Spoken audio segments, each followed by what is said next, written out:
Nikolai Borodin and the Soviet biological weapons conspiracy. How the West uncovered Stalin's deadliest secret program. In the summer of 1948, a Soviet biochemist named Nikolai Borodin walked into the offices of one of the world's greatest scientists in Oxford, England. His mission was simple on the surface: learn how the British and Americans had mastered the production of penicillin. His real mission was far more sinister. He was there to steal the technological secrets that would allow the Soviet Union to build not just antibiotics, but the industrial infrastructure for something far worse. Behind the scenes, in labs hidden across the Soviet Union, Joseph Stalin's regime was beginning one of the most ambitious biological weapons programs the world has ever seen. A program so vast, so secret, and so terrifying that it would take Soviet defectors risking their lives to finally expose it to the West. This is the story of how one man's quest for Western technology connected to the greatest biological warfare conspiracy in human history. And it is a story that reveals, yet again, why the United States and its allies ultimately won the Cold War. The year is 1948. The Second World War has been over for 3 years. The Soviet Union is rebuilding. Stalin is consolidating power. The Cold War is beginning. And the Soviet leadership is facing a strategic problem. They do not have penicillin. This might seem like a small thing, but it was not. Penicillin was a miracle drug. Discovered by Alexander Fleming in 1928, industrialized by the Americans and British during World War II, it had transformed military medicine. Soldiers who would have died from infected wounds could now be saved with a simple injection. Diseases that had been death sentences were now treatable. The Soviet Union had captured some German penicillin production facilities as the war ended, but Soviet industry was still far behind Western capabilities. The Americans and British, however, were not interested in sharing their technology with Stalin's Soviet Union. The Cold War was beginning. Strategic competition was intensifying. Penicillin was considered a strategic asset. The Soviets knew this. They knew that Western companies would not willingly sell them advanced production equipment. They knew that Western scientists would not openly share their techniques. So they decided to do what the Soviet system always did. They decided to steal. In the spring of 1948, 3 Soviet biochemists were sent to Oxford, England. Their official purpose was to consult with Sir Ernst Boris Chain, one of the most famous scientists in the world. Chain had won the Nobel Prize in Physiology or Medicine in 1945 for his role in developing penicillin. He was still active in research on industrial fermentation techniques. The Soviets approached him through official channels. They asked him to help them develop a pharmaceutical facility. They said they wanted to produce antibiotics for civilian use. They said they wanted to cooperate with the scientific community. Chain, being a scientist who believed in international exchange of knowledge, agreed. He prepared a detailed technical report on industrial penicillin production. He showed the Soviet delegation how modern fermentation works.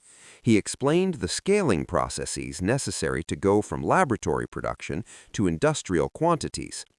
Among the 3 Soviet biochemists was Nikolai Mikhailovich Borodin. He was the lead researcher, a doctor of biological sciences, a trained specialist with years of experience in the Soviet medical establishment. For weeks, Borodin was in England gathering information. He visited British pharmaceutical facilities. He studied production methods. He learned about equipment specifications. He took notes on industrial scale-up procedures. He gathered everything the Soviet Union needed to begin serious antibiotic production. And then, in August 1948, something happened that confused everyone. Borodin announced that he was defecting to the West. He said he could not return to the Soviet Union. He requested political asylum in Britain. He offered to provide intelligence to British intelligence services. For Western observers at the time, it seemed straightforward. Here was a Soviet scientist who had been in the West, who had seen how free societies operated, who had decided he could not go back to Stalin's oppressive regime. It was the kind of story the West was beginning to see more of. Talented Soviet individuals choosing freedom over totalitarianism. But historians and intelligence analysts who have examined the case decades later have raised troubling questions. Why would Borodin defect after completing his mission? Why not return home and report his findings like a loyal Soviet officer? Why did he announce his defection so openly? And most puzzling, why did the Soviet authorities seem to take his defection so calmly? Unlike other Soviet defectors, there were no public demands for his return, no accusations of kidnapping, no diplomatic crisis. 1 year after his alleged defection, in August 1949, Borodin appeared at an intelligence course at Oxford University. He lectured on his experiences, he answered questions. And during his lecture, he was heckled and challenged by Soviet sympathizers working inside British intelligence. This caused more questions. If Borodin was truly a genuine defector in fear for his life, why would he risk such a public appearance? Why would he deliberately place himself where Soviet sympathizers could see him and potentially report his location back to Moscow? The most troubling interpretation, proposed by some historians, is that Borodin's entire defection was orchestrated, that it was a Soviet deception operation designed to keep him in the West as a long-term agent or source of influence, or alternatively, that it was a brilliant Western intelligence move designed to keep a Soviet scientist in place while he provided ongoing information. The truth remains unclear. But what is certain is this. Borodin's mission to Oxford and his acquisition of penicillin production technology occurred during a period when Soviet leadership was making a far more sinister decision. Behind closed doors, Stalin was planning something that would make Borodin's penicillin mission look like a minor footnote. In 1946, after the war ended and Soviet forces had swept through Eastern Europe and captured territory from Nazi Germany, Stalin turned his attention to a new kind of warfare. He knew the Americans had atomic bombs. He knew the West had growing military superiority. He knew that the Soviet Union had to find new ways to match Western power. And one of those ways was biological warfare. The Soviet Union was not new to biological weapons research.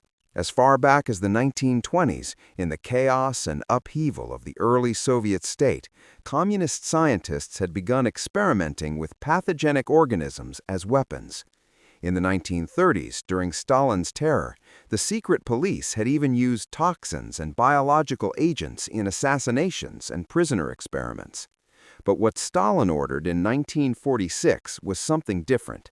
It was not just research, it was the creation of a massive, industrialized, state-level biological weapons program. Imagine the scale of what Stalin was ordering. Imagine the decision-making process. The Soviet leader, paranoid and convinced that the West was preparing to destroy communism, ordered the creation of a program to develop diseases as weapons. Not just one facility, but dozens of facilities across the Soviet Union. Not just a few scientists, but tens of thousands of researchers and production workers. Not just defensive research, but active development of pathogens to be used against enemy populations. Not just theoretical designs, but actual mass production infrastructure capable of generating tons of biological agents annually. This program would eventually be called BIOPREPARAT, but it would not be officially established until 1974, decades later. Why the delay? Because in 1972, the Soviet Union, along with the rest of the world, signed the Biological Weapons Convention.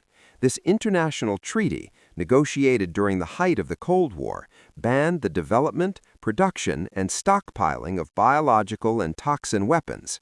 Every nation that signed it pledged that it would not pursue offensive biological warfare programs. The Soviet Union signed it, And then, almost immediately, the Soviet Union began violating it. What the West did not know at the time was the scale of what was happening behind the Iron Curtain. Soviet leaders had created an organization that would eventually employ between 30 and 40,000 people. They had built research facilities in Moscow, in Leningrad, in Sverdlovsk, in Kazakhstan, in Siberia, and in other secret locations scattered across the vast Soviet landscape. They had organized this entire program under a civilian cover, creating a false pharmaceutical company called BioPREPARAT to hide the true military purpose. And they had set the brightest scientists and engineers in the Soviet Union to work on a single goal: creating biological weapons that could devastate Western populations. One of the first major facilities in this program was located at Sverdlovsk in the Ural Mountains. The work at Sverdlovsk was focused primarily on one organism, anthrax. Anthrax is one of the most dangerous and effective biological agents known. It is a bacterium, Bacillus anthracis, that produces spores capable of surviving in the environment for decades. It causes a highly lethal infection in humans. When inhaled, anthrax causes a disease that begins like flu but rapidly progresses to respiratory failure and death. In the late 1970s and early 1980s, Soviet scientists at Sverdlovsk were working to develop antibiotic-resistant strains of anthrax. They were weaponizing the bacterium to be used as a strategic weapon, and they were working on methods to deliver it across continents using ballistic missiles. In April of 1979, something happened that would offer the West its first concrete evidence that the Soviet Union was violating the Biological Weapons Convention. There was an accident at Sverdlovsk. A maintenance failure occurred. A critical filter in a ventilation system was not replaced as scheduled. Weaponized anthrax spores stored in the facility were inadvertently released into the atmosphere. The spores drifted downwind from the facility, spreading across the surrounding countryside. Dozens of people were infected. The official Soviet account claimed that the deaths that followed were caused by contaminated meat. The Soviets blamed private black market meat vendors for selling infected livestock meat to the population, but this was a lie.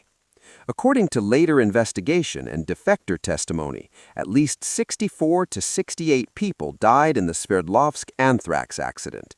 Many of them were military personnel or civilians living near the facility. The Soviet government under Brezhnev immediately moved to cover up the accident. The KGB destroyed hospital records. They compelled medical professionals to maintain the false story that the deaths were from meat contamination. They stationed security forces around the area to prevent information from leaking, but the cover-up itself was evidence of guilt. A legitimate accident at a legitimate facility would not require such extensive secrecy. For Western intelligence agencies, the Sverdlovsk accident was a troubling sign.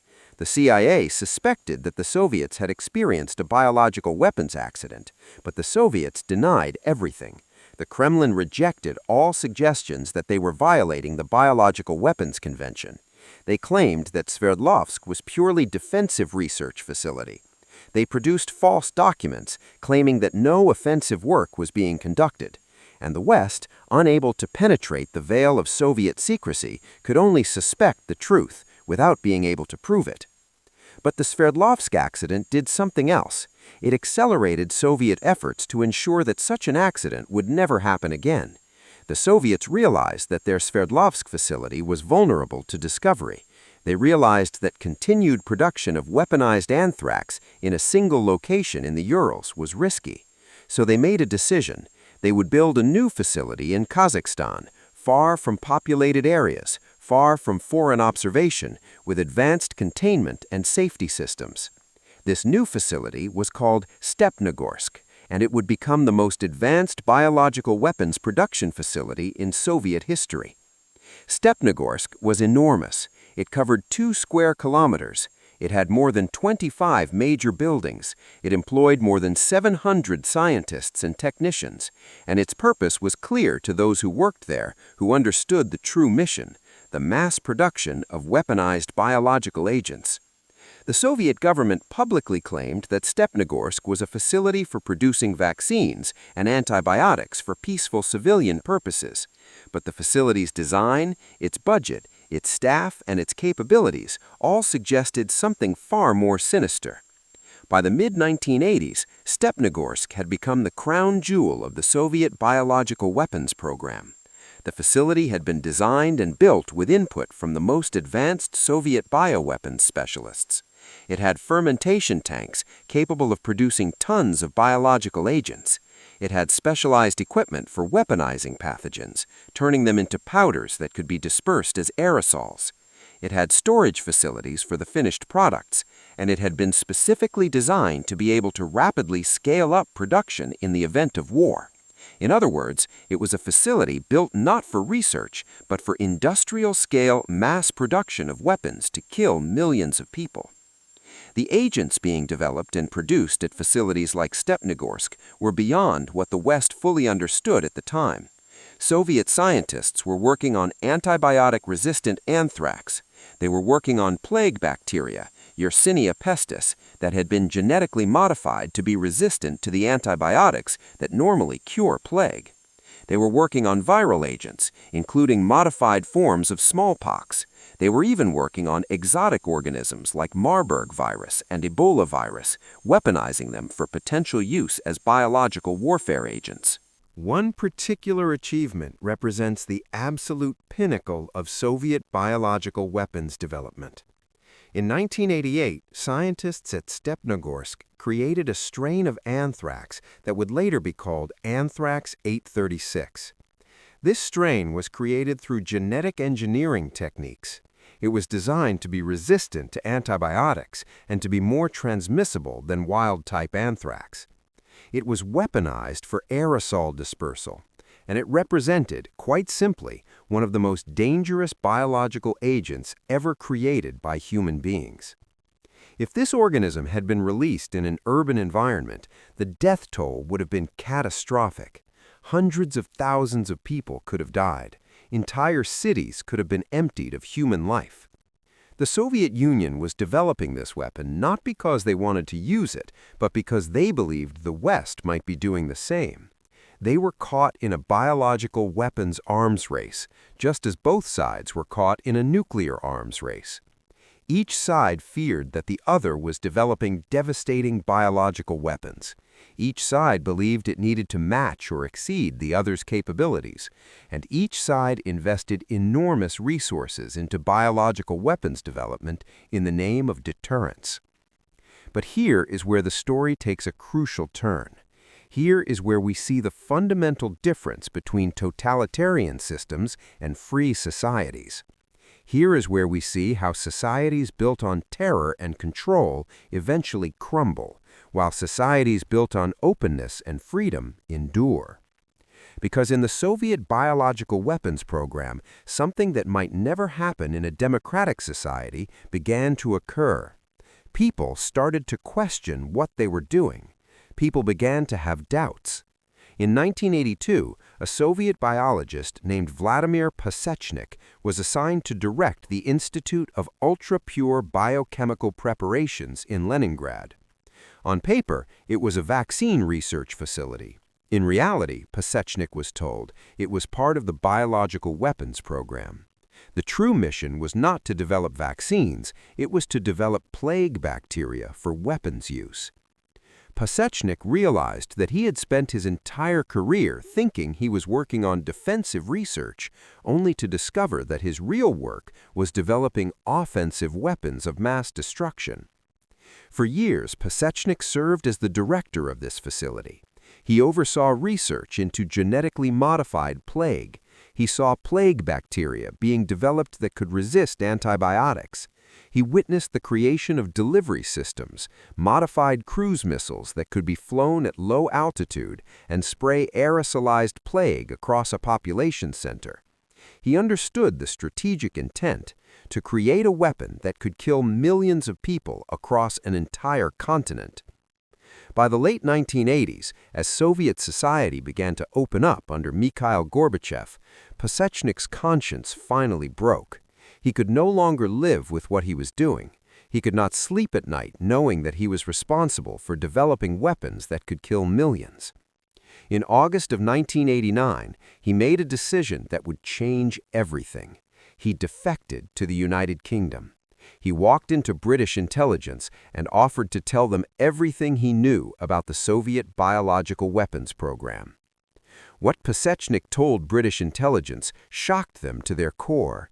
He revealed that the Soviet biological weapons program was not a small, contained research effort. It was a massive, industrialized program involving more than 40 facilities spread across the Soviet Union. It employed between 25,000 and 40,000 people. Its annual budget was comparable to the Soviet nuclear weapons program, and it was actively developing biological agents that could kill millions of Western civilians. Even more shocking, Pasechnik revealed that the Western intelligence estimates of the Soviet program had been wildly off. Western analysts had assumed that the Soviet Union was conducting biological weapons research at maybe 5 or 6 facilities, with a few thousand people involved. Pasechnik's information revealed that the actual program was 10 times larger than anything the West had estimated. The West had been massively underestimating Soviet capabilities. For the British intelligence services and for American intelligence, Pasechnik's defection was a strategic shock. It forced a complete reassessment of Soviet capabilities. It forced a recognition that the Soviet Union had been violating the Biological Weapons Convention on a massive scale for nearly 2 decades. And it forced Western policymakers to grapple with the fact that the Soviet Union had weapons in development that could potentially kill tens of millions of Western civilians. Prime Minister Margaret Thatcher and President George Bush responded by putting direct diplomatic pressure on Soviet leader Mikhail Gorbachev. They demanded access to Soviet biological weapons facilities. They demanded that the Soviet Union prove that it was in compliance with the Biological Weapons Convention. Gorbachev, under pressure, agreed to allow 4 biopreparat facilities to be inspected by Western observers. But the inspections were a charade. When Western inspectors arrived at the facilities, they found that much of the equipment had been removed. Records had been destroyed or hidden. The facilities had been thoroughly cleaned. Soviet officials claimed that the sites were being converted to peaceful pharmaceutical production. But the scale of the previous operation was evident from what remained: the massive fermentation tanks, the specialized equipment, the contamination control systems. These were not research facilities. These were industrial production facilities for weapons. In 1992, just as the Soviet Union was collapsing, another defector emerged. His name was Ken Alibek, though his real name was Kanatjan Alibekov. Alibek held one of the highest positions in the entire biological weapons program. He was the first deputy chief of BIOPREPARAT. He had direct knowledge of every major facility, every project, every scientific achievement, and every strategic intention of the program. And in 1992, Alibek defected to the United States and began telling American intelligence everything he knew about the Soviet biological weapons program. What Alibek told British intelligence shocked them to their core. He revealed that the Soviet biological weapons program was not a small, contained research effort. It was a massive, industrialized program involving more than 40 facilities spread across the Soviet Union. It employed between 25,000 and 40,000 people. Its annual budget was comparable to the Soviet nuclear weapons program. And it was actively developing biological agents that could kill millions of Western civilians. In fact, even more shocking, Alibek revealed that Western intelligence estimates of the Soviet program had been wildly off. Western analysts had assumed that the Soviet Union was conducting biological weapons research at maybe 5 or 6 facilities, with a few thousand people involved. Pasechnik's information revealed that the actual program was 10 times larger than anything the West had estimated. The West had been massively underestimating Soviet capabilities. For the British intelligence services and for American intelligence, Pasechnik's defection was a strategic shock. It forced a complete reassessment of Soviet capabilities. It forced a recognition that the Soviet Union had been violating the Biological Weapons Convention on a massive scale for nearly 2 decades. And it forced Western policymakers to grapple with the fact that the Soviet Union had weapons in development that could potentially kill tens of millions of Western civilians. In May 27, 1992, Boris Yeltsin, the new leader of the post-communist Russian Federation, made an extraordinary admission. He announced that the Soviet Union indeed conducted an offensive biological weapons program, in violation of the Biological Weapons Convention. He confirmed that the program was massive. He confirmed that biological agents had been weaponized. He confirmed that facilities like Stepnogorsk had been engaged in weapons development. He even confirmed that the 1979 Sverdlovsk accident had been caused by a release of anthrax from a biological weapons facility, not from contaminated meat. But with Yeltsin's admission came a troubling question. What had happened to all the scientists who had been working on these weapons? What had happened to the facilities? What had happened to the biological agents that had been stockpiled? According to intelligence reports and news investigations, many of the Soviet biological weapon scientists did not disappear. They did not retire quietly. Instead, they disappeared into one of the great international concerns of the post-Cold War world: proliferation. Former Soviet bioweapons scientists, skilled in genetic engineering and in the creation of lethal organisms, were recruited by other nations seeking to develop biological weapons. Iran, North Korea, Syria, and potentially other nations benefited from the expertise of Soviet scientists who left the former Soviet republics and offered their knowledge in exchange for payment or asylum. The nightmare scenario for Western intelligence was not just that the Soviet Union had created deadly biological weapons. It was that, after the Soviet Union fell, the knowledge and expertise for creating such weapons would spread around the world. To understand the full significance of the Soviet biological weapons program, you have to understand the fundamental contrast between totalitarian and democratic systems. The Soviet program could only have existed in a society built on secrecy and state control. It could only have operated in a society where citizens could be compelled to work on projects they did not fully understand. It could only have been maintained in a society where there was no free press to expose it, no democratic opposition to challenge it, no open debate about its morality or legality. The Soviets used industrial capacity, scientific talent, and political will to build a biological weapons program of unprecedented scale. They invested resources comparable to their nuclear program. They committed some of their best scientists to the effort. They built facilities of enormous sophistication and capability, and for more than 40 years they kept it almost completely secret. The world did not know until defectors revealed it just how far the Soviet Union had gone in weaponizing human disease. But here's what is crucial about this story from an American perspective. The West detected the Soviet biological weapons program not through technological superiority, but through human defection. It was not satellites that revealed Sverdlovsk. It was not spy networks that exposed BIOPREPARAT. It was not cryptanalysis that uncovered the true scope of Soviet bioweapons work. It was people. It was Vladimir Pasechnik, a Soviet biologist who could no longer live with what he was doing. It was Ken Alibek, a Soviet colonel and scientist who decided that the truth was more important than loyalty to a dying system. It was the simple fact that in a system built on totalitarian control, people eventually break. And when they break, they often turn to the free West. This is what Nikolai Borodin's 1948 mission to Oxford connects to in the larger narrative of the Cold War. Borodin went to the West to steal Western technology. He saw free societies operating with openness and debate, and then, for reasons that remain somewhat mysterious even today, he chose not to return. Whether his defection was real or orchestrated, the larger pattern of which he was a part is undeniable.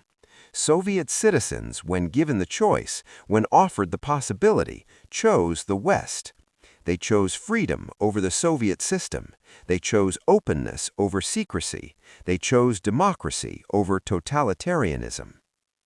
The Soviet biological weapons program represents the absolute depths to which a totalitarian state will go in pursuit of power. It represents the willingness of a dictatorship to weaponize disease, to threaten millions of human lives, to build weapons that could wipe out civilization.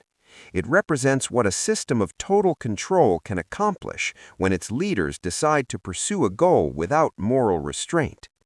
But the program also represents something else, the ultimate fragility of totalitarian systems. Because despite all the secrecy, despite all the control, despite all the effort to keep the program hidden, it was eventually exposed. And it was exposed by people from within the system itself who said, "No, this is wrong. No, I will not continue. No, I will tell the truth." This is why the West ultimately won the Cold War. Not because American technology was always superior, though often it was. Not because American weapons were always more devastating, though often they were. But because American society was built in a way that allowed people who worked within systems of power to question those systems, to expose wrongdoing, to seek refuge in openness and freedom. The Soviets built a biological weapons program that could have killed tens of millions of people, but they could not prevent the people working within that program from eventually deciding that they could not live with what they were building. They could not prevent defectors like Pasechnik and Alibek from turning to the West. They could not prevent the truth from emerging. In the end, the Soviet biological weapons program is a testimony to human conscience. It is a testament to the fact that even in the most totalitarian systems, even among those working on the most terrible projects, there remains a capacity for moral awakening. And when that moral awakening occurs, when people decide to tell the truth, no amount of state control can suppress it.